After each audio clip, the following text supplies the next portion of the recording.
Dilophosaurus. Let's talk. 2 days ago, my friends and I got together to watch Jurassic Park. And one of them said that, hey, that spitter animal is quite cool. And I said, what? Oh, you're talking about the false Dilophosaurus. And she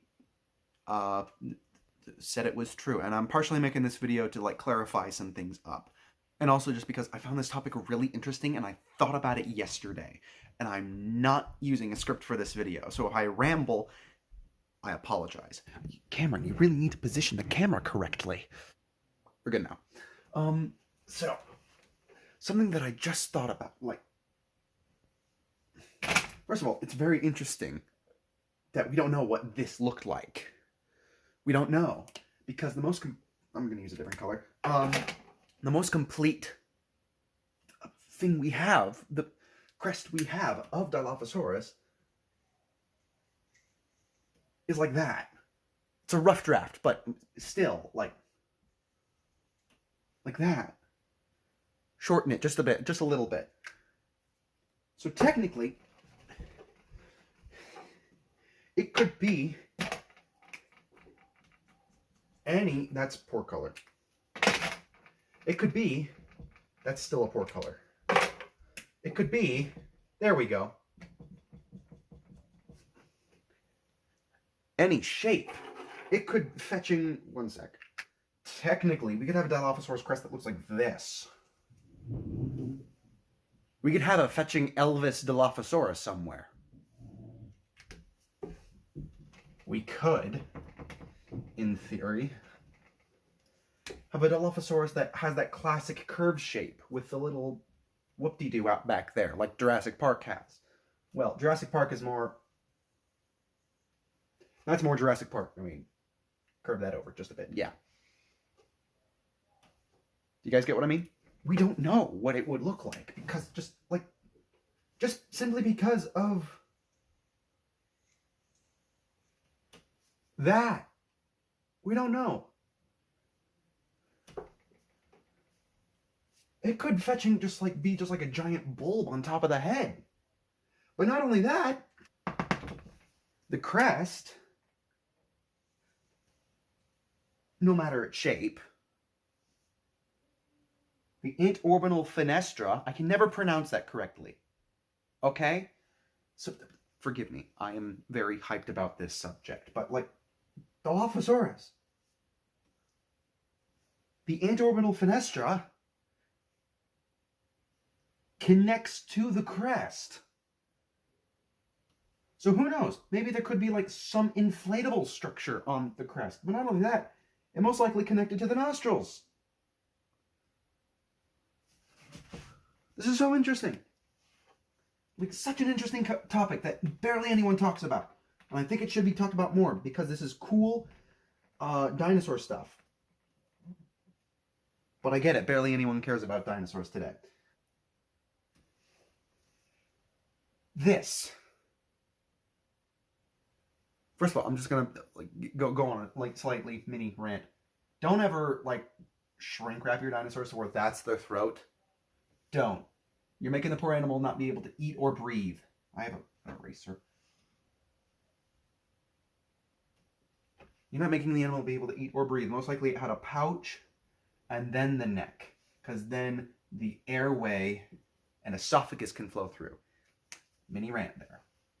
Mini rant over. Dilophosaurus. Yeah, marker. Right here. Okay, so first of all, crests. Right here. Right there.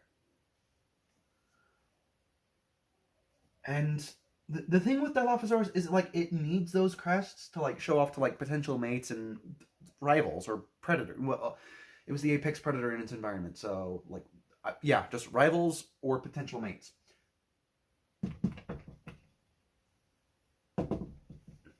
It already has a structure that shows its maturity and threat level. So what's the point in giving it frills? If it already has this is, I'm just filling that in. If it already has a structure to show its maturity level, what's the point in having this? But not only that, the venom was a theory because it was, back then, like, its jaw looked something like this. Bottom jaw.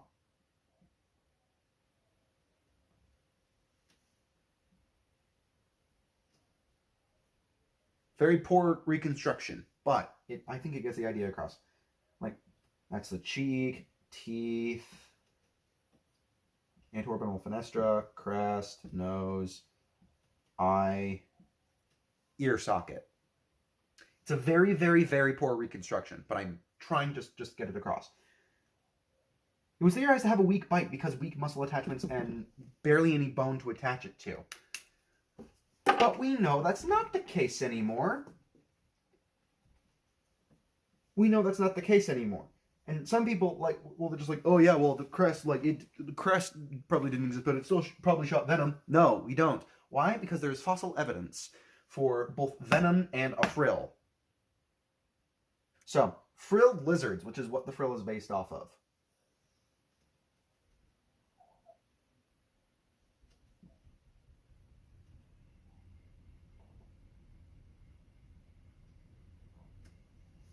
Frilled lizards.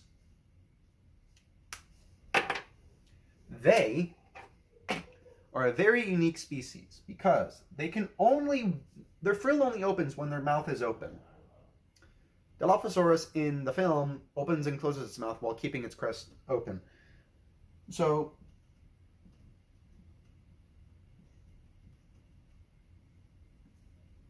these are bones that the frilled lizard has. And then, not only that, it has a type of cartilage here, which is the same material used to make your ears and nose.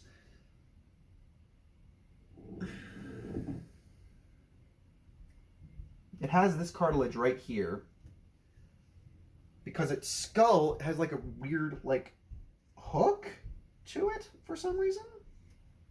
And, like,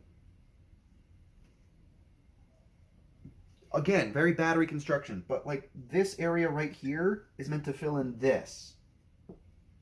Or those, like, and, like, there's several structures there, none of which DILOPHOSAURUS have. But not only that, venom, like, if it came from the teeth, we would see a pathway for the venom to be delivered. But in the novel, actually, I don't even know how, like, it spits the venom in the novel. I saw someone do it, like, there's a venom gland within the mouth, kind of like your saliva gland. Like, it's just there, and then, like, there's some pouch somewhere in the jaw, but there's no room for that pouch. Do you guys get what I mean?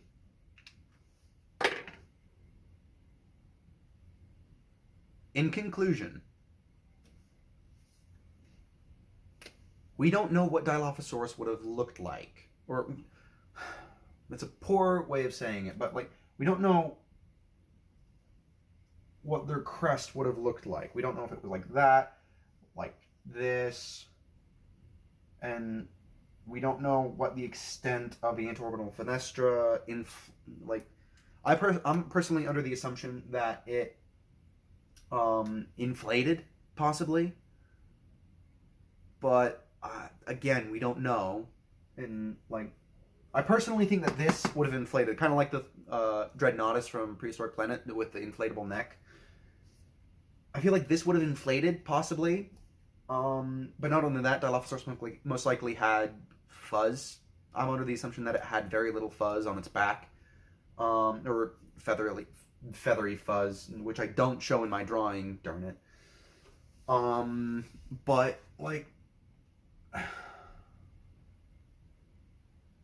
we don't know. That's as simple as I can put it. We don't know. And I would love to see if we... One sec, let me fix something that's bothering me. Eye, nose. There we go. I would really like to see DILOPHOSAURUS Well, honestly, I would just love to know what its crest would look like. Well, it probably was. Ooh. What if there's a reason we haven't discovered the crest? Interesting. Okay, so a little backstory. I am religious, and maybe the Lord made it so we couldn't find the crest, so we could increase our creativity, possibly. Maybe. I don't know. If that's not the case, okay. Or maybe it's just a huge coincidence, and I'm just connecting dots that shouldn't be connected.